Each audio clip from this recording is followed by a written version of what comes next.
At least 30 people are under the rubble of a destroyed five-story building. Russian occupiers shelled Chasiv Yar in the Donetsk region with Uragan rocket launchers early in the morning. Information on casualties is yet unavailable, the military administration reported. The enemy is purposely hitting residential areas because it is impossible to advance in the Donetsk region. 3 people were killed there only in the past day. Another 23 were wounded.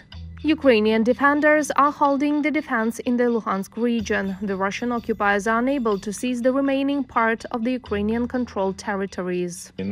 Our defenders are inflicting quite a powerful defeat on the enemy, both in the Ukrainian-controlled part of the Luhansk region and in the rear. There have been such powerful strikes against Russian depots and personal barracks that they have even suspended their offensive and are currently considering what to do next. Fierce fighting is underway along the entire front line. The enemy is trying to break through the Ukrainian defense with heavy artillery and aviation.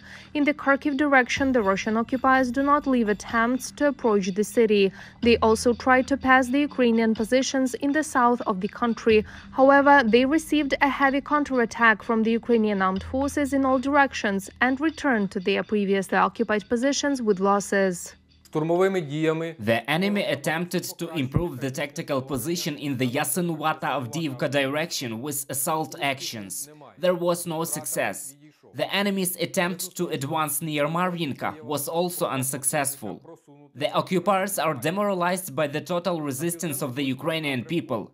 Russian commanders are finding it increasingly difficult to replenish the units that are suffering casualties in the senseless war they have unleashed. Russian shells have been detonating for more than 3 hours in Chernobyevka in the Kherson region. The Ukrainian military destroyed more than 6 enemy ammunition depots. The Russian occupiers will have nothing to attack with in the nearest future, the General Staff stated.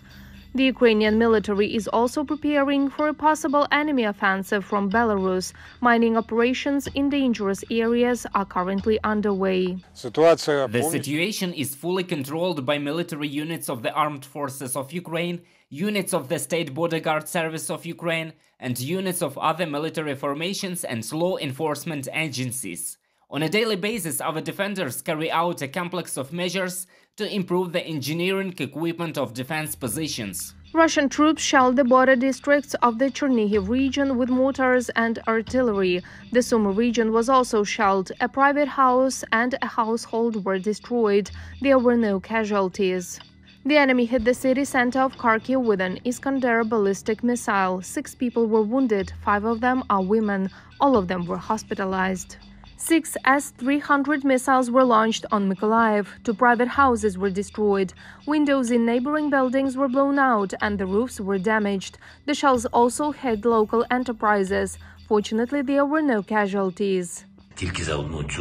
Only in one day the Russian army attacked the cities of Mykolaiv and Kharkiv, Kryvyi Rih, the communities of Zaporizhia region. It fired precisely at the residential sector, absolutely deliberately, purposefully, at ordinary houses and civilian objects.